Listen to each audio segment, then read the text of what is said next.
All right, so our first section we're going to look at section 1.1. Okay, it's on functions and graphs. So we'll talk about what a function is, okay, towards the end. And we'll also do some graphing.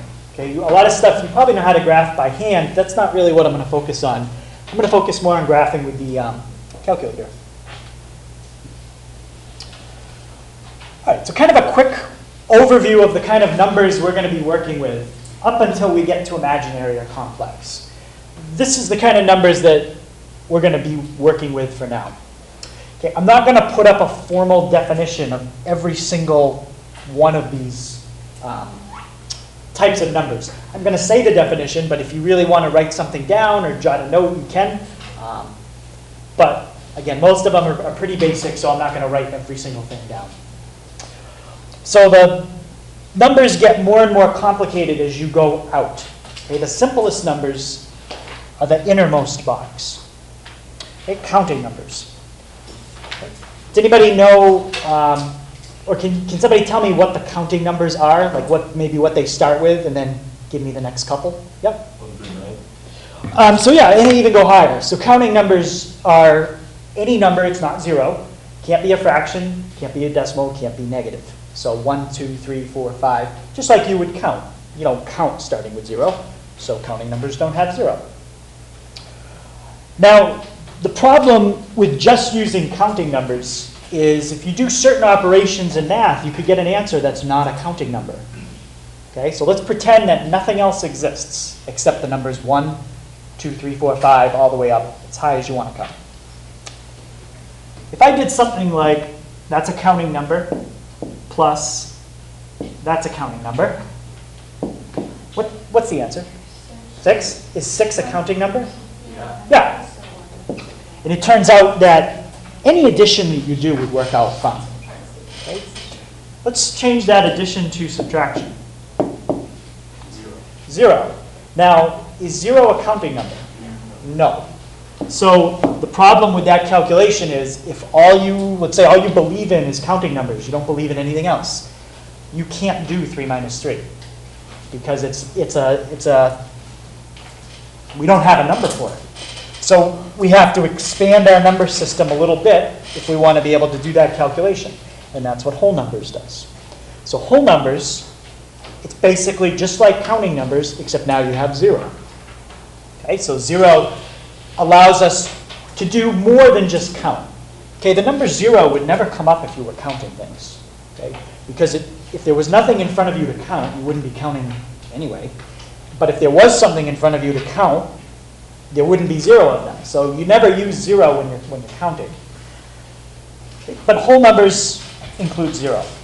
So now we could do 3 minus 3, and we could get an answer to that. And in fact, any addition problem would be okay. Any multiplication problem would also be okay. You could pick any whole number you want, pick any other whole number you want, and multiply them together. And the answer will be a whole number. But can anybody think of another problem? Give me a whole number. 16. Okay. Minus, now another whole number. 89. It needs to be bigger. 24. What's 16 minus 24? Negative 8. Now, you just said something, I have no idea what that even means, because if we only look at whole numbers, negatives don't exist. So if you were maybe in like kindergarten, or maybe that's even too complicated, I don't know, first grade, 16 minus 24, you'd probably have to say can't do this. Or write, they wouldn't write undefined, but that's kind of what we say. But you can't do it. Because there's no such thing as taking away more than you have. That's impossible physically. So then we invent another type of number, and that's your integers. Okay, so integers now include negatives. And integers represent the idea of having even less than nothing. Okay? So now if you want to think of like debt, if you owe someone money, you could look at that as a negative. Okay? And now you could do any addition, subtraction, and multiplication, division, multiplication problem you wanted. Division, there's still an issue. Can anybody think of a division problem that you couldn't answer with an integer? Yeah, David? 1 divided by 2. 1 divided by 2. So now you're asking me to take one object and divide it between two people. Without breaking it into pieces, I can't do that. It's impossible to take one thing, keep it all together, and give it to two people. So that's where our next set of numbers come in, and that's the rational numbers. So each time we have a problem in math that we can't solve, basically what they do is they invent a new type of number to solve it, whether it's a 0 or a negative or a fraction. Okay, and rationals, I do have a definition for. Actually, I thought I did. Maybe I don't. No, don't worry about it. We don't need the definition. So think of rationals as a fraction. Okay? Rationals, basically, you've got an integer in the top divided by an integer in the bottom. Sometimes the answer comes out to an integer, like 6 divided by 3. Sometimes it doesn't, like 1 divided by 2. And for everyday purposes, rational numbers are kind of the limit of what most people need to use. You really don't need to go much beyond that. If you think of like when you buy something at a store, maybe it costs $12.16.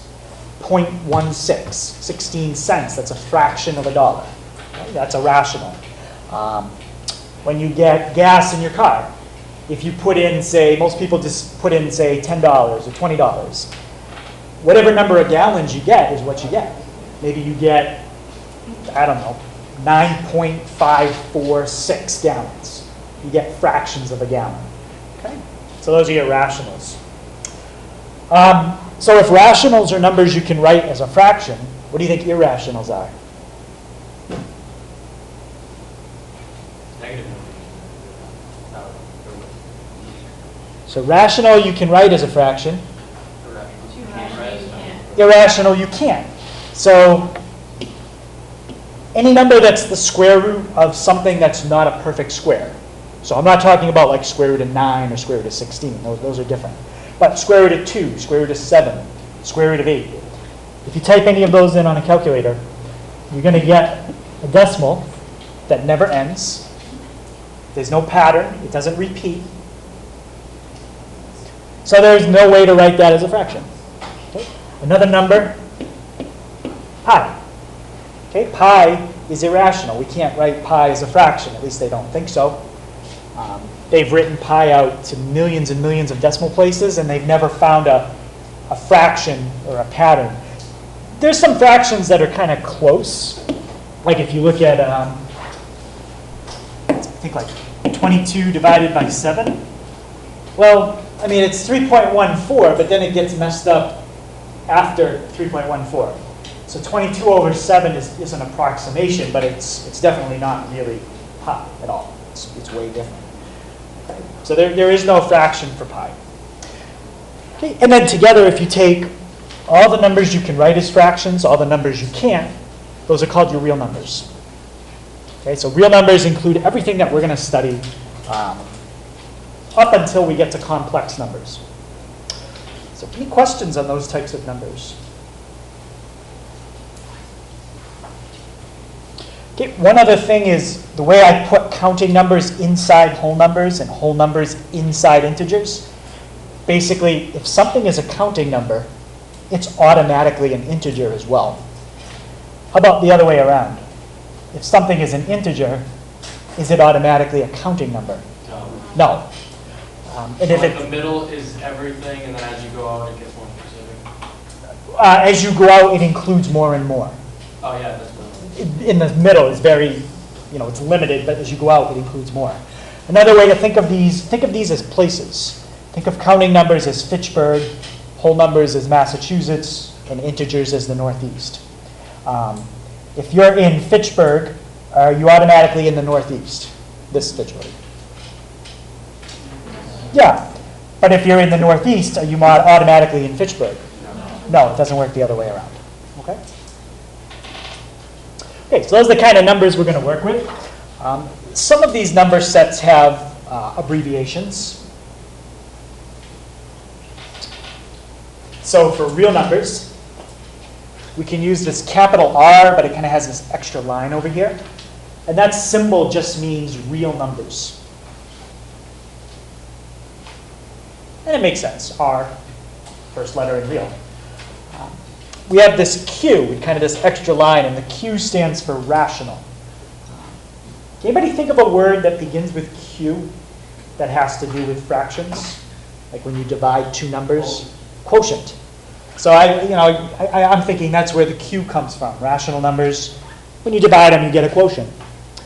And then the Z for integers, I have no idea. So just a Z. So it's a Z with kind of that extra line in there. Now, what do you think it would mean if I did something like this?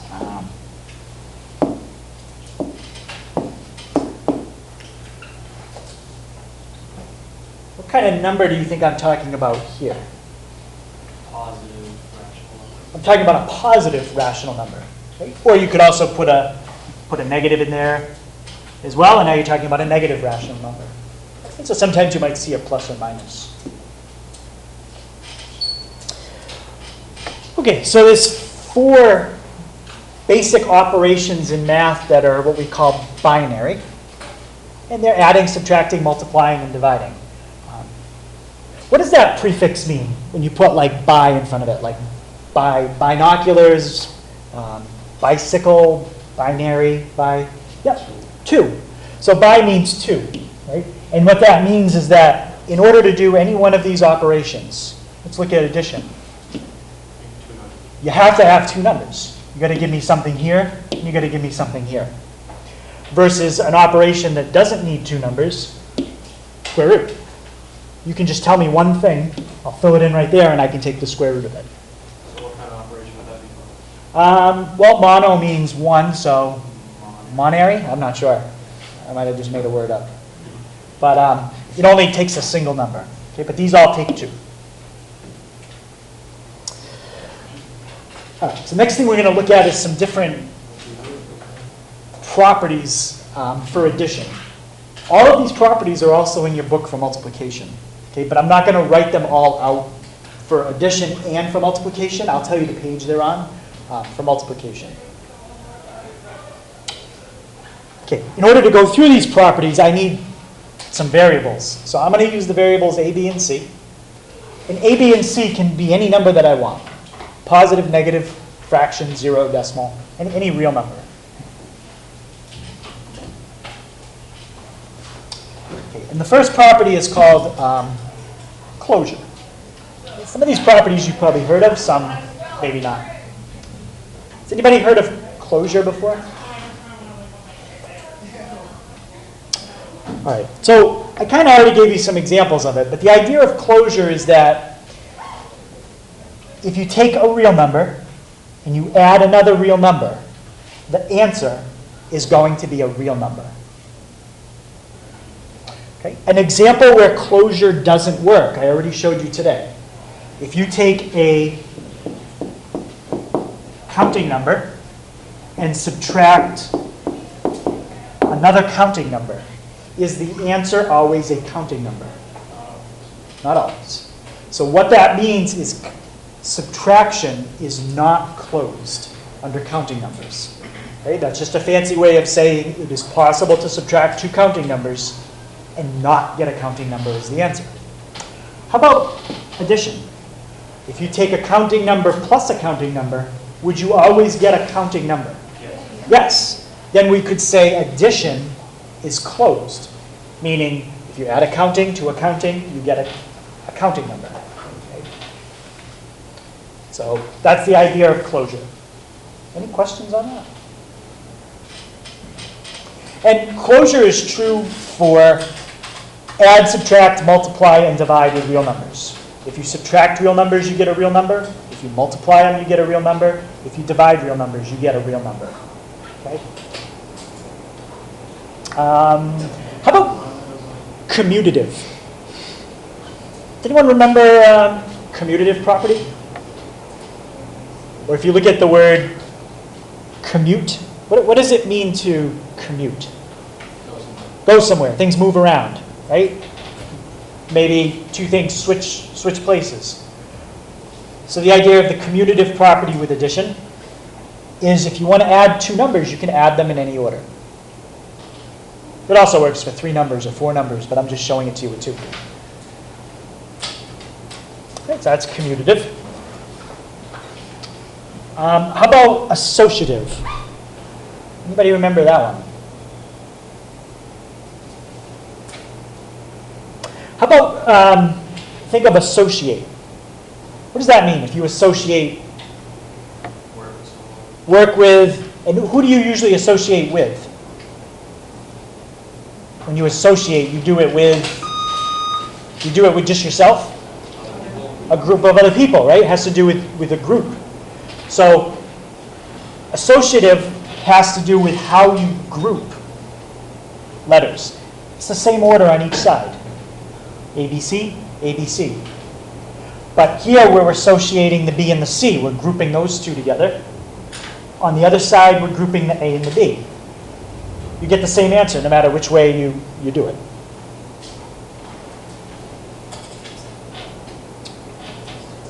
Identity.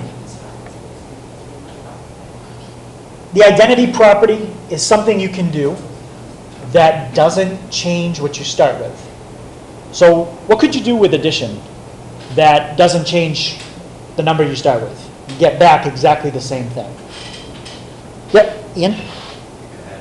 You add 0. So that's the identity property for addition. You add 0. Now, if we were doing multiplication, would multiply by 0 be the identity property? No. No, what would it be? Multiply by 1. So if I was writing this, it would say A times 1 equals A.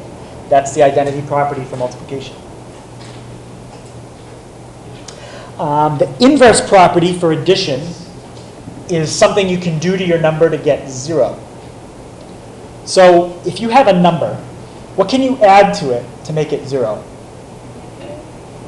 The negative of that number, which is also, careful, not reciprocal. We're on the right track. It's opposite. If you add a number and it's opposite, you get 0.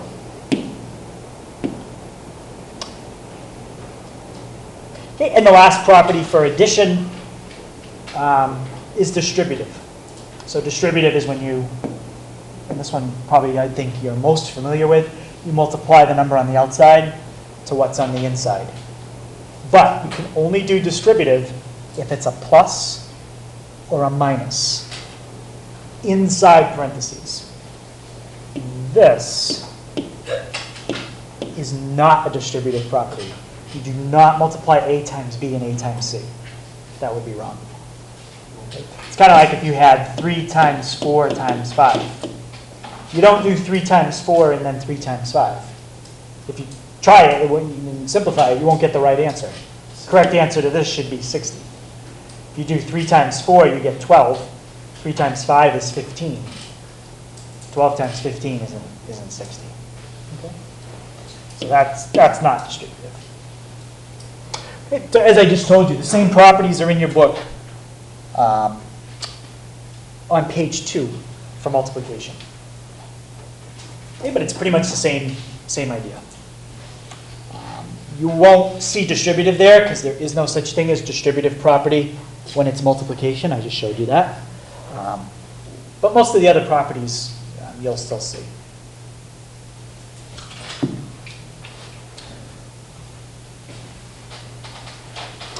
All right, so next thing is what is an equation? So basically an equation, any statement that has an equal sign in it. All 3 things I have on the board there are 3 different equations. But they're 3 different types of equations. Okay, let's start with the one in the upper right, 5 equals 2. Okay, any thoughts about 5 equals 2?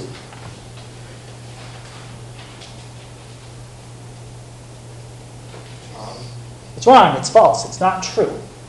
Okay, so we call that a contradiction. Okay, that a contradiction is an equation that is never true.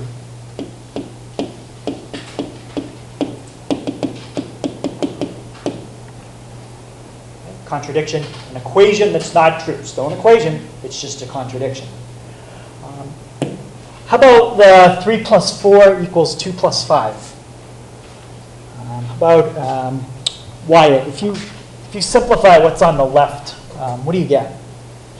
And on the right? Is that, so what is that? 7 equals 7. What are your thoughts about that? They equal the same amount. Okay? So this is true. Okay? Like this one is false. Okay? 7 equals 7 is true. And in math, that's called an identity. An identity is an equation that is always true.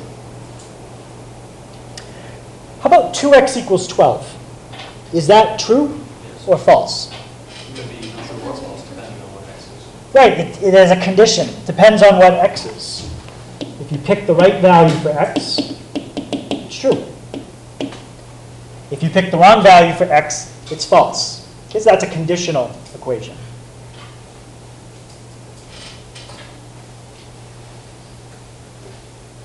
So any questions on the 3 different types of equations? Identity, contradiction, or conditional?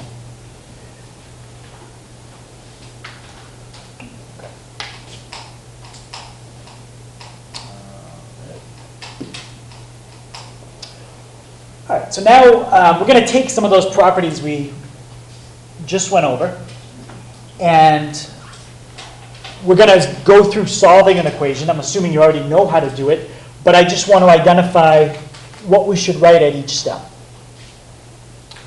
All right, so the first step they're telling us to do is the distributive property. AJ, if I wanted to do the distributive property, what side am I looking at, left or right? Yeah, we're looking at the left. And can you tell me what I would write if I just do the distributive property? You don't have to simplify the result or anything. What would I write out if I do the distributive property? So 2 times x, and then 2 times 3. Okay, that's all you would do with the distributive property. Now, a lot of times we also do the simplify step at the same time in our head. So AJ just told us 2 times x is 2x. And Ezekiel, how about 2 times 3? 6. And now, what's on the left and what's on the right don't match yet. This is 2x plus 6. This is 6 plus 2x. But if we use the commutative property, commutative, remember, means to move. You can move these 2 things around. And that's all I'm looking for there. So the way you could see this problem on a test is maybe I would block off all the properties on the left. And I would fill in what's on the right. And ask you to identify what property is this one, then that one, and then that one. So you'd have to give me those 3 reasons. Or we could do it the way we just did it. To do it either way. Any questions on what we just did there? So what if on a test you were to give us that and we just wrote 6 plus 2x, 6 plus 2x, and then wrote commutative property? So yeah, it would probably say something like this, and it would say fill in those 3. All 3, I got you. Yep. So you would have to know, okay, that's distributive property, that's just simplifying, and that's the commutative. Okay, so that's how you would see it.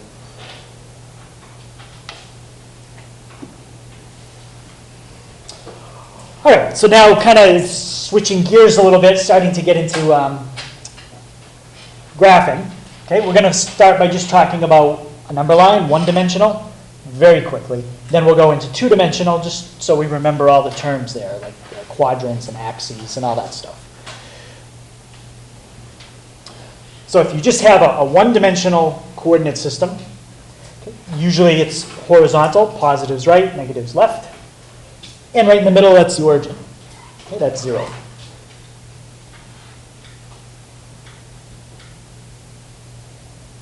So once we have a number line, then what that allows us to do is put 2 numbers on it, like this, and then compare the black dot to the red dot.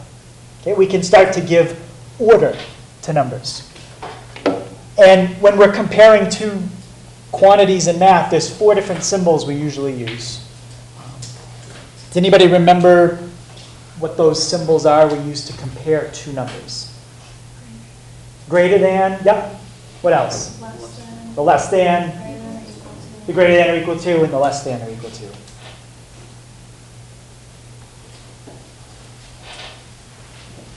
Okay, and together, those 4 symbols, does anybody remember what you call all 4 of them?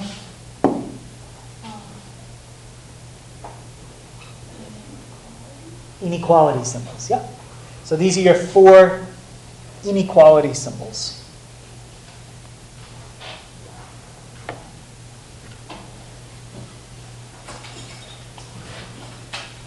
Okay, so we're covering a lot of different stuff today, but it's all, I'm hoping, review.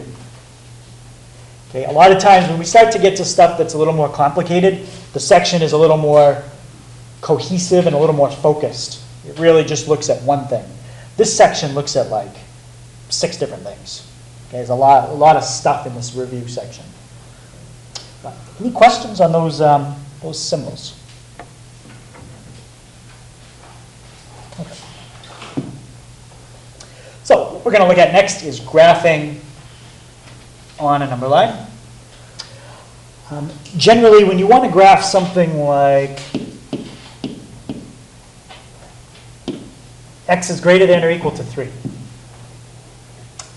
first thing you have to do is you have to put a symbol on 3. Does anyone remember the 2 choices you have when you're graphing on a number line for the symbol? It's like a type of circle. Yeah. You like circle the top of it or something? So I heard someone say, yeah, you circle it and you can put open or closed. This is not the only way to graph on a number line. We are going to look at another way using different symbols. But these 2 symbols are used quite a bit. Anytime you want to graph a greater than or a less than, that's your open circle. Greater than or equal to, less than or equal to, that's your closed circle.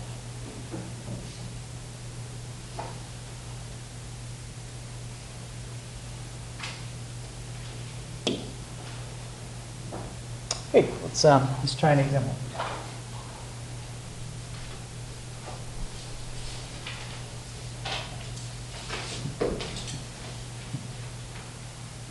Okay, so I'm going to graph that one. 2 is less than or equal to x.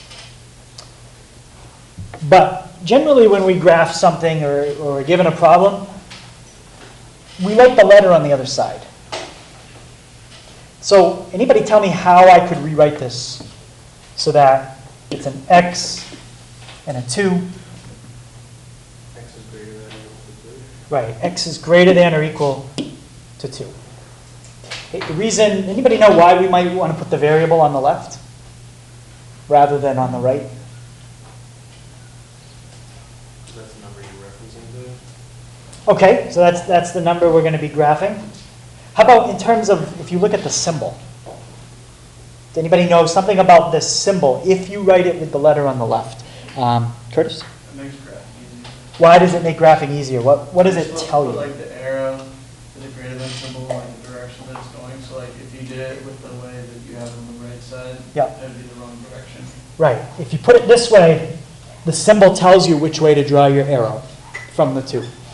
If you do it the other way, it tells you the wrong way to draw your arrow. All right, so I got my number line.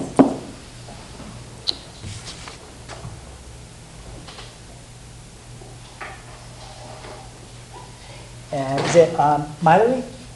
Did I say it? Okay. What kind of circle would I put on 2? Open or closed? Yep, we're going to put a closed circle because we've got the equal to. And then, Casey, which way am I going to shade? To the right or left? To the right. Yeah, we're going to shade all numbers that are greater than or equal to 2. So we're going to shade red. Now, some teachers may have you draw the arrow above the number line. I don't care if you put it above it, right on it. Either way. Okay. Any questions on that? All right. Here's another one. I was going to ask you how to rewrite it, but it says 3 is greater than y. That's the preferred way to write it. Okay? Y is less than 3. Okay, so Caitlin, what kind of circle am I going to put on 3? Open or closed? Open. Yep, open.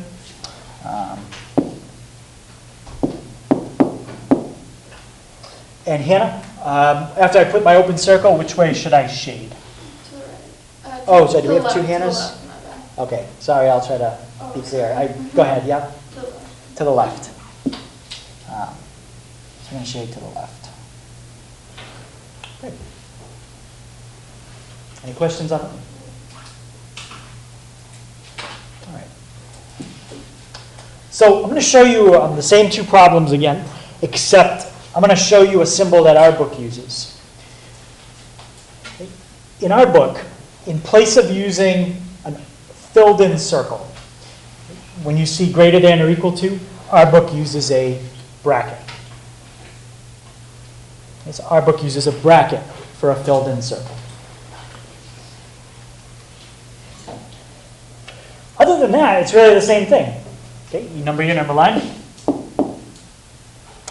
Except if you were doing a closed circle, you could put the circle right now without even thinking about the arrow. But when you use the bracket, you have to think ahead to which way you're going to shade because you want to use the correct bracket. Your bracket wants to go in the direction you're going to shade. So I'm going to shade right, so I'm going to use the bracket that opens to the right. Okay. That's pretty much the same thing as doing the closed circle. I just want you to be aware of this way in case there was like a multiple choice question and you see these symbols, you know what they mean. Any question on how I did that one with a bracket? Okay.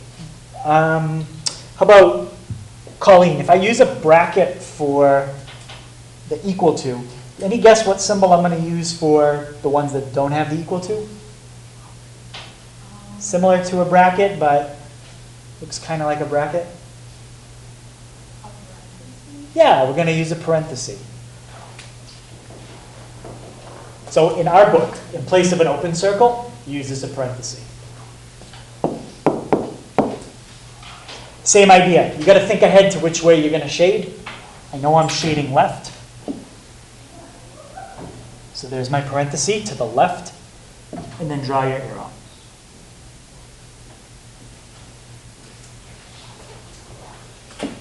That's it. Yeah. What way are we going to see on your test? You could see either way. Yep. If it was a problem and it just said to graph the following and it didn't tell you which way to do it, you could do any way you want. But if it's a multiple choice question and I said match the graph, you could see either option.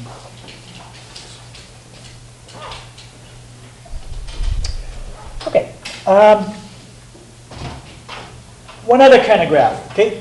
This is a graph, and the way you pronounce it is with the word and.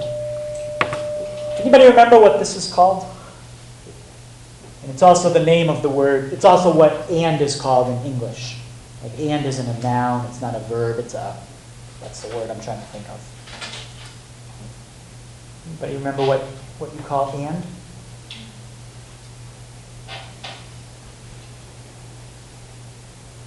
Begins with a C. Yeah? A conjunction. It's a conjunction, yes. So this is a conjunction. And all that a conjunction is basically 2 inequality statements with the word and. And the way you can see where the 2 statements are, there's one. 2 is less than or equal to x, or you could read it x is greater than or equal to 2. And here's your second one.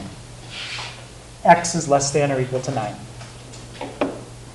So when you have to write something with a conjunction, like say you had an age limit to go on I don't know, for something, maybe to go to like the children's buffet or go on a certain ride.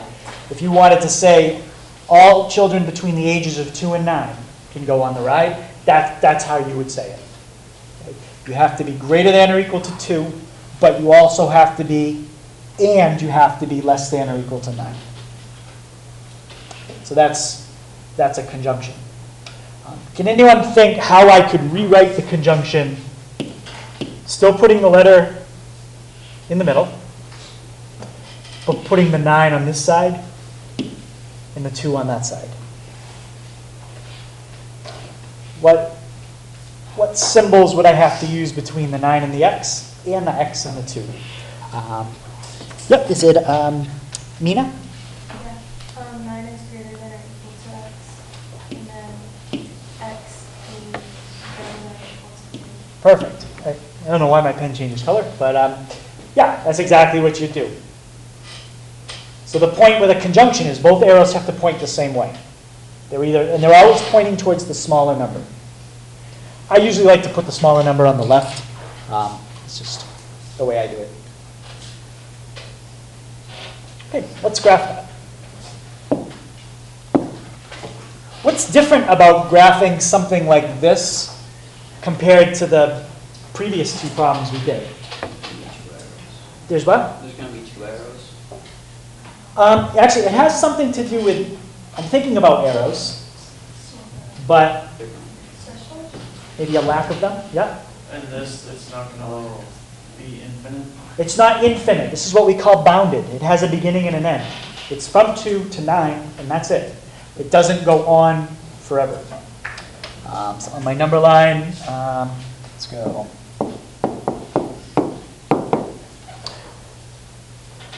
Okay, how about Matt? What kind of symbol do I need on 2?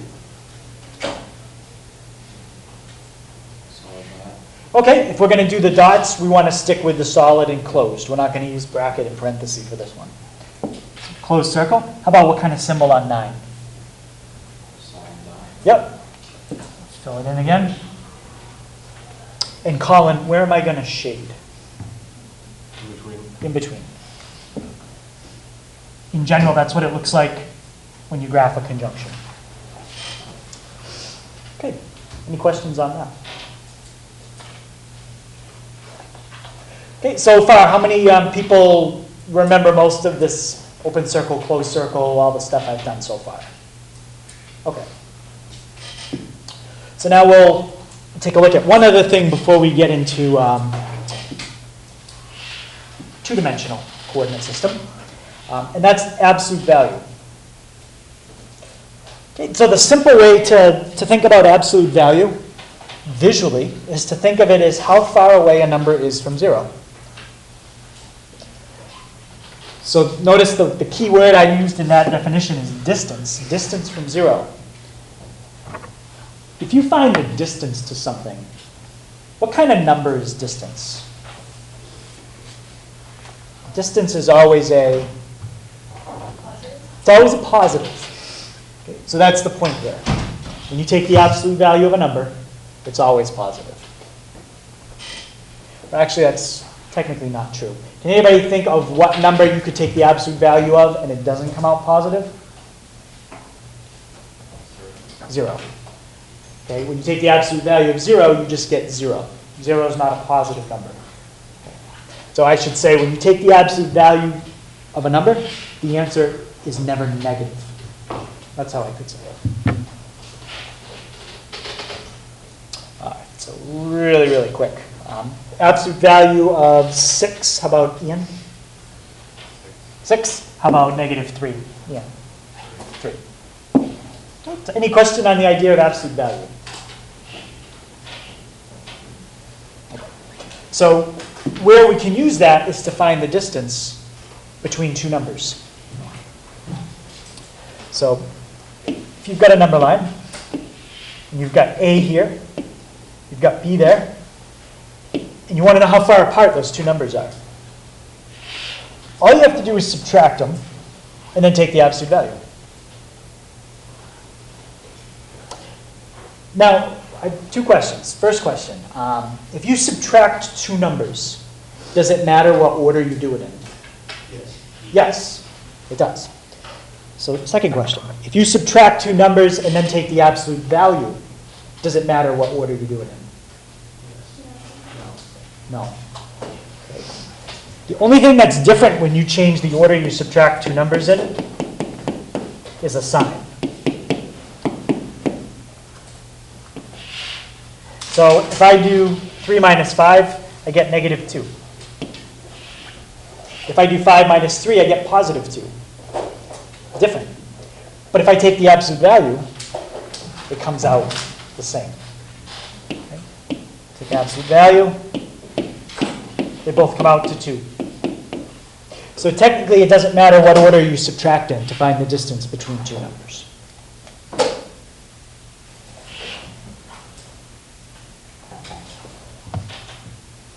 All right, so Josh, can you tell me what would I write down to find the distance between negative 2 and negative 9?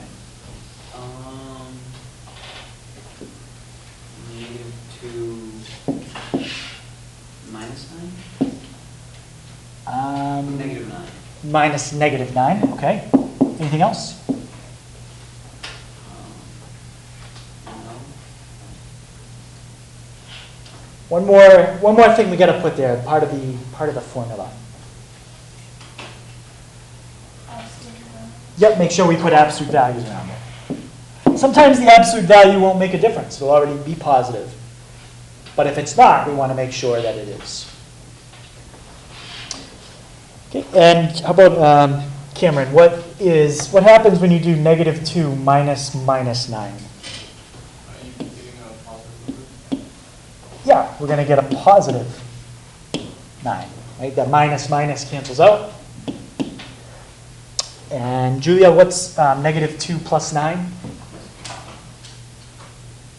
7. And the absolute value?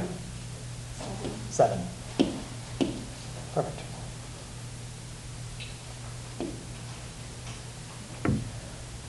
Okay. So any questions on how to find the distance between 2 points on a number line?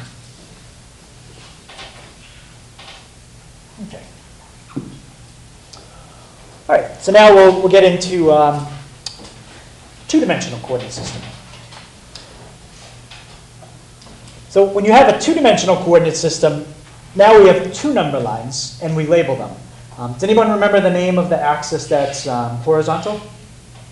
That's your x, and your vertical? Y. That's your y. Yep.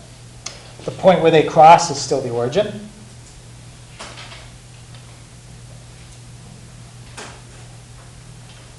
And I've indicated which directions are positive and negative by the parentheses. Right and up, that's positive, positive.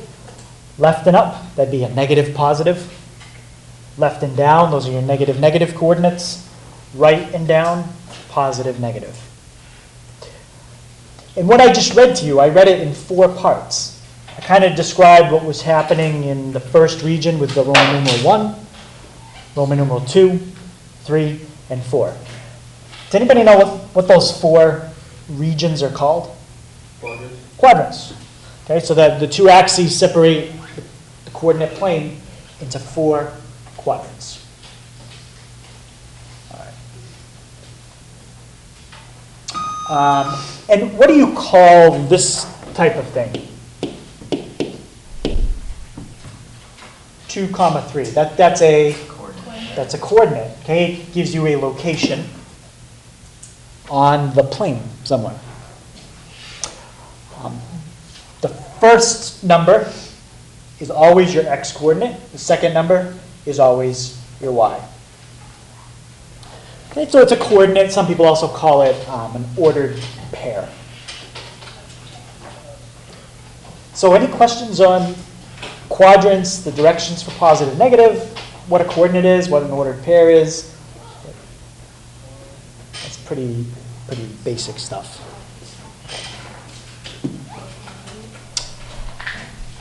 All right, so we're going to finish up with a distance and midpoint formula, but I kind of want to take a break from writing down the formulas, and I'm going to show you something on the calculator. So yesterday we talked a little bit about when you graph something, it's possible that it can go off the screen. Right? So let me graph something like this. Let's type in x plus 1 in parentheses. I'm going to type in x minus 2.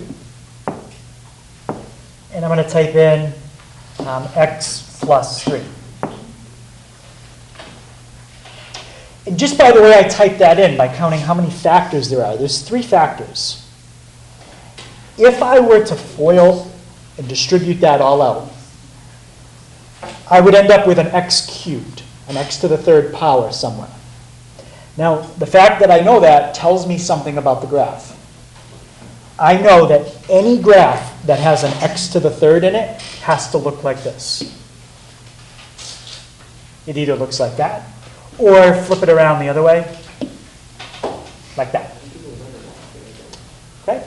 But the point is, if you have a graph that has an x cubed in it, it can turn 2 times. Okay? And we're gonna learn more about these facts that I'm telling you as we go. Okay? I'm just telling you something I already know to help me explain what I'm going to do. So when I hit graph, or I hit zoom 6, I'm going to see if my graph looks like one of those 2 pictures. Okay, actually, it already does. If I change, I'm trying to change one so that one of these numbers is off the screen. Right? Let's say I make this a plus 5. I'm just trying to mess it up so it goes off the screen. There we go. So now I'm looking at my graph. I know that somewhere I should be seeing what we call a local maximum, and somewhere I should be seeing kind of a minimum value. But the way I changed it, I can't see it. So what we have to do is practice adjusting the window. Okay, so on our calculator, we'll try this window with my problem and see if it works. And when they give you directions like that, the first number is called your x min.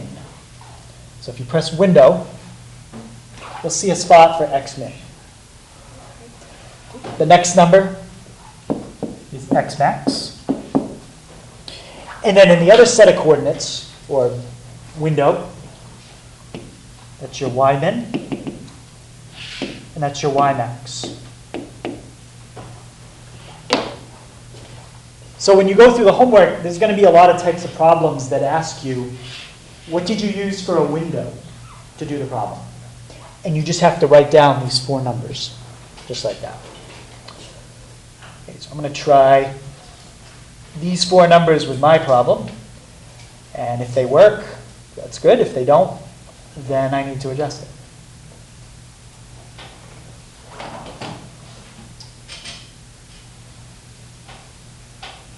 Okay, it's just about there. Okay, I'd say the y minimum is good, but maybe my y max, I want to set it just a little higher. And then I'll be able to see everything that I would consider important in that function, which is basically the 2 turns in the graph. Okay, so any questions on how to adjust your window? Okay, learning how to adjust it, it's a lot of trial and error like I just did. You try it. If it doesn't work, you can try to zoom out or zoom in. You know, it takes practice to get good at the window stuff.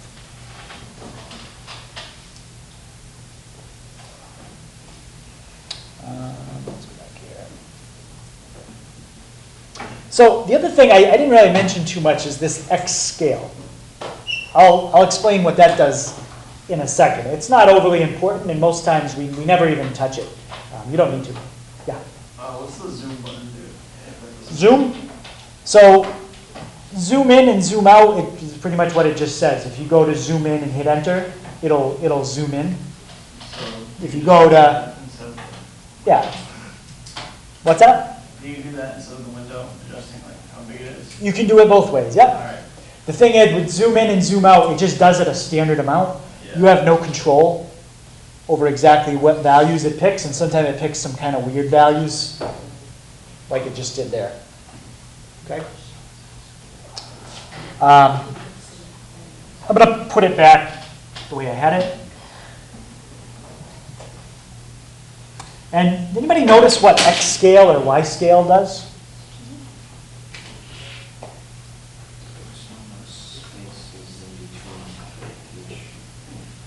Yeah, it's exactly how much space you leave between each line. That's the kind of picture you get if you leave your X and Y scale at 1. It puts a tick mark every single unit. If you put your X scale at 5, then what it's going to do is it's not going to change the picture at all. Okay? It just changes how often you see the tick marks on the screen. Okay. Again, there's really not much of a point for changing that, but I'm just showing you that it's there. So any question on X scale or Y scale? Okay. So that's really the only thing I'm going to show you on the calculator today. Okay, and the last two things we're going to look at are the distance formula and midpoint formula. So we already found the distance between 2 points on a number line. Well, it's the same idea. It's finding the distance between 2 points on a coordinate plane.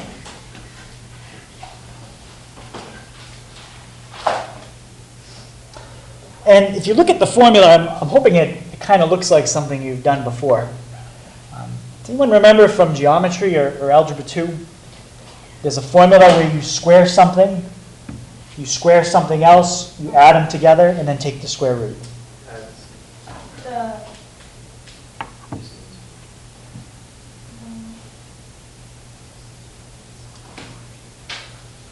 It's basically the formula that this comes from. It's a good guess, not the quadratic. It's the what? It's the Pythagorean theorem. A squared plus b squared equals c squared. Well, if you wanted to solve for how long size c is, you take the square root of both sides. And no, you can't cancel the square and the square root because of the plus sign. They don't cancel. That's the distance between 2 points, c. So you have to square a distance, square another distance, add them up, and take the square root. So the basic idea is, let's say this is point P, this is point Q. In order to find the distance between those 2 points, what you're really doing is making a triangle. You're going to find that distance. Then you're going to find that distance. That's basically what this does. That finds this distance. This finds that distance.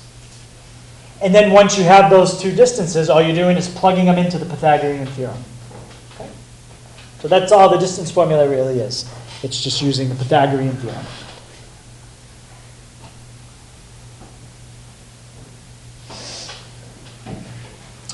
All right, so we got the points 1, 4, and 5, 6. David, what out of x1, x2, y1, and y2, what's the 1? X1. Could be x1, or it could be X2. exactly. It has to be an x, and it doesn't matter which x you call it. But once you pick that, everything else is automatic now. So Braden, if that's x1, what's 4? Y1. That has to be y1. And then 5, Josie, what does 5 have to be? X2 x2, and Y2. and then y2. And now just fill in those 4 numbers into those spots.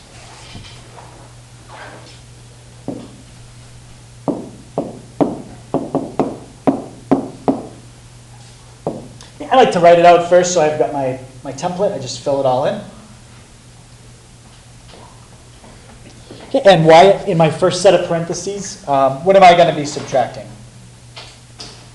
1 and 5. 1 and 5. Yep.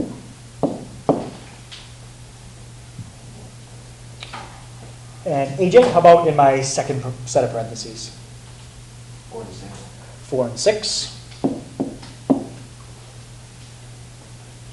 And just simplify what we get. How about Josh, what's 1 minus 5? -4. And then when you square it? 16. 16. Remember, anytime you square something, it makes it positive. And then Colin, 4 minus 6. And squared? 4.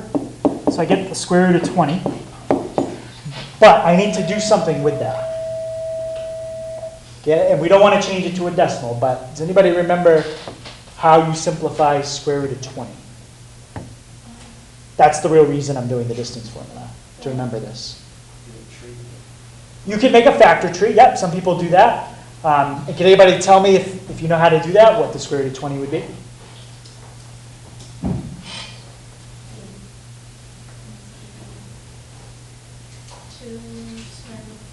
Yeah, 2 square roots of 5.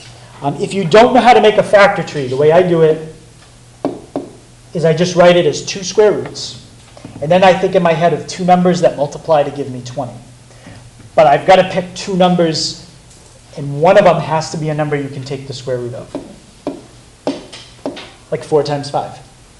4 times 5 is 20. And I can easily take the square root of 4 in my head and get 2.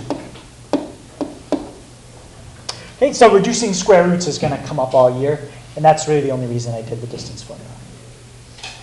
So any question on how we reduce that square root?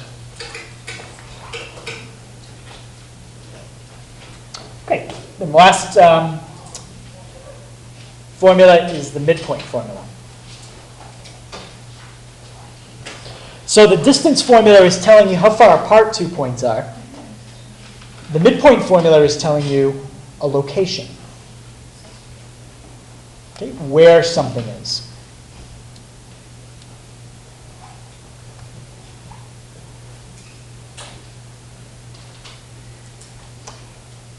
Does anybody remember what this is called? When you add up 2 things and then divide by 2? Like if you add up 2 numbers and divide by 2, what does that give you? 80. Someone said, yeah? Yeah, it's the average. Yeah, so you study usually like mean, median, mode, all that stuff. But this particular is the average. Same thing with the y's. All you're really doing is averaging your x's and averaging your y's. That's how you find the midpoint. Okay. Make sure you remember that in the midpoint formula, you're adding x1 and x2. In the distance formula, you're subtracting x1 and x2. Okay, sometimes people mix those up.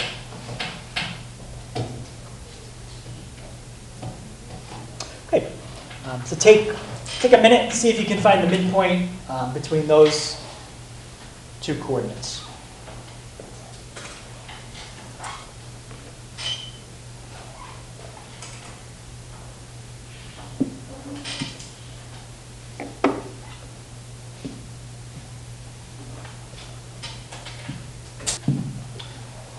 All right, so we'll finish up just finding our midpoint. Okay, so to get my x coordinate, Evan, what are the 2 numbers that I'm going to add up to get my x coordinate in my midpoint? -5 and 3. -5 and 3. And then my y coordinate, that 2 and 7.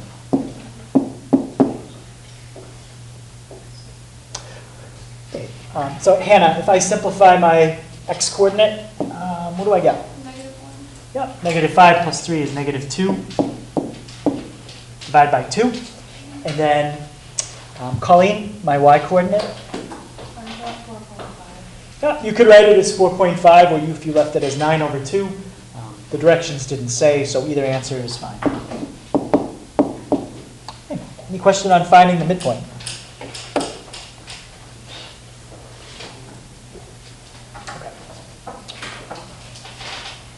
All right, So homework tonight, it's on page 11. It's 5 through 16, 20 to 23, 28, 31, 32, 44. Okay, also, if you didn't get the calculator sheet or the syllabus sheet signed, make sure we bring those back.